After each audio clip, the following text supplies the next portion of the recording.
سیاستدان سے سوال کرو تو جمہوری نظام خطرے میں، جج سے سوال کرو تو عدلیہ اور نظام انصاف خطرے میں، فوج سے سوال کرو تو نیشنل سیکیورٹی خطرے میں، اور ملا سے سوال کرو تو مذہب اور ایمان خطرے میں۔ اور آج ایک اسسٹنٹ کمشنر سے سوال کیا گیا تو سول سروسز کا نظام اور ہماری معاشرتی اقدار خطرے میں۔ یقیناً آج جو کچھ سیالکوٹ میں ہوا فردوس عاشق اوان اور اسسٹنٹ کمشنر کے دوران مناسب نہیں تھا دونوں طرف سے، لیکن آپ دل پہ ہاتھ رکھ کے بتائیں 74 سالوں میں یہ جو بیوروکریسی ہے، یہ جو ہمارے بیوروکریسی انگریز کے بدبودار نظام کے چھوڑے ہوئے جو لارڈ ماؤنٹ بیٹن ہے، انہوں نے عوام کو کس طرح سے ٹریٹ کیا ہے؟ کبھی آپ ایک اسسٹنٹ کمشنر یا ڈپٹی کمشنر کے دفتر میں گئے ہیں کہ وہ کس طرح فرعونیت اور رعونیت سے ہے، جو عوام کو کیڑے مکوڑوں کی نظر سے دیکھتے ہیں؟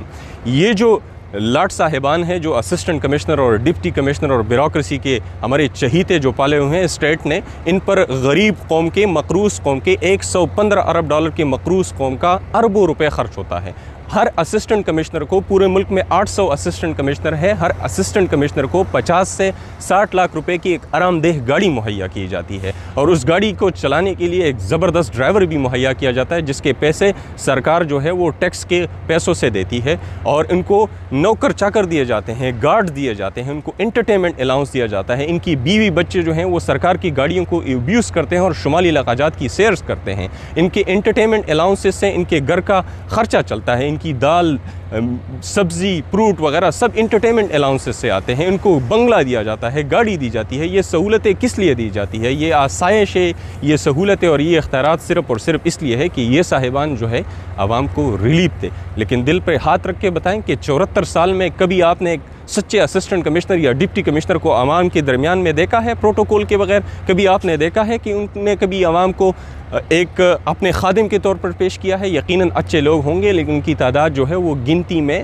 چند لوگوں کے برابر ہے۔ بہت ہی کم لوگ ہوں گے جو اپنی ڈیوٹی جو ہے اس کو پوری طرح سے کریں گے اور جو ہے عوام کو اصلی معنوں میں ٹریٹ کریں گے اپنے رول کے مطابق۔ باقی جو بھی افسران صاحبان ہیں وہ عوام کو جوتی کی نوک پہ رکھتے ہیں۔ یقین نہ آئے تو چکر لگا لیں ان کے دفتر کا، ان کی فرعونیت اور رعونیت کا اندازہ آپ کو ہو جائے گا۔ اور کس لیے میں آج اس وقت ایک امیر ترین ملک کے دفتر کے سامنے کھڑا ہوں؟ یہ سٹی کا آفس ہے، یہاں ان کے جو ایکویولنٹ افسران ہیں یہ آتے ہیں روزانہ، ان کو کوئی گاڑی نہیں دی جاتی، کوئی ڈرائیور نہیں دیا جاتا، یہ خود ڈرائیو کر کے آتے ہیں، ان کو صرف تنخواہ دی جاتی ہے اور یہ عوام کا خادم سمجھتے ہیں۔ آپ کسی بھی افسر سے جا کے کویسچن کر سکتے ہیں، وہ آپ کو جواب دینے کا طلبگار ہے۔ اور یہ جو افسران ہیں، یہ جو ان کے مقامی نمائندے ہوتے ہیں، ان کے سامنے جواب دہ ہوتے ہیں، کیونکہ مقامی نمائندے جو ہوتے ہیں، جو سیاستدان ہوتے ہیں، وہ گالی گاتا ہے، وہ عوام کی ووٹ سے آتا ہے، تو احتساب اس کا ہوتا ہے۔ لیکن یہ جو صاحبان ہیں، جو اسسٹنٹ کمشنر اور ڈپٹی کمشنر صاحبان ہیں، ان کے احتساب کا کوئی نظام نہیں ہے۔ حکومتیں بدلتی رہتی ہے لیکن یہ اپنی کرسی پر برا جمان ہوتے ہیں، اور یہی سوچ جو ہے ان کی کارکردگی میں خلل کا باعث ہے، اور یہی سوچ جو ہے ان کو پرفارم نہیں کرنے دیتا، کیونکہ ان کی سوچ ہے کہ وہ آسمان سے اتری ہوئی مخلوق ہے، ان کا کوئی احتساب نہیں کر سکتا۔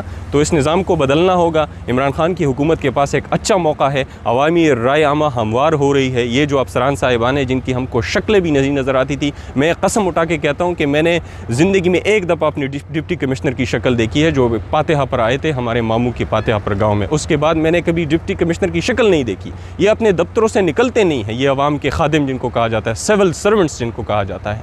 تو اچھا موقع ہے عمران خان کے پاس، ان سے یہ پرتعیش گاڑیاں لی جائیں، ان کو چھوٹی چھوٹی گاڑیاں دی جائیں، ان سے نوکر چاکر لیا جائے، ان کو دوسرے ڈپارٹمنٹ میں جہاں عوام کو ضرورت ہے وہاں بھرتی کیا جائے، ان کو ڈرائیور نہ دیا جائے، یہ خود ڈرائیو کر سکتے ہیں، ان سے جو الاؤنسز ہے وہ بھی لیا جائیں، اور ان کو اصلی معنوں میں عوام کا خادم بنایا جائے۔ یہ اگر اپنی گاڑی میں خود ڈرائیو کریں گے، پرتعیش گاڑی نہیں ہوگی، تو روڈ پہ جو کڈے پڑے ہوں گے ان کا احساس ہوگا ان کو۔ یہ اپنا سودا سلب خود لینے جائیں گے تو ان کو احساس ہوگا کہ کس طرح غریب عوام رول رہی ہے۔ تو میری گزارش ہے کہ زیادہ سے زیادہ یہ ویڈیو شیئر کریں، اور جو صاحبان آرگیو کر رہے ہیں کہ رویہ مناسب نہیں تھا فردوس عاشق اوان کا، مانتا ہوں، لیکن کیا آپ یہ بھی مانتے ہیں کہ سول سروسز کے جو افسران ہیں ان کا رویہ عوام کے ساتھ کیسا ہوتا ہے؟ اپنے دل پہ ہاتھ رکھ کے بتائیں اور انصاف کریں کہ یہ اصلی معنوں میں عوام کی خدمت کر رہے ہیں کہ نہیں۔ شکریہ۔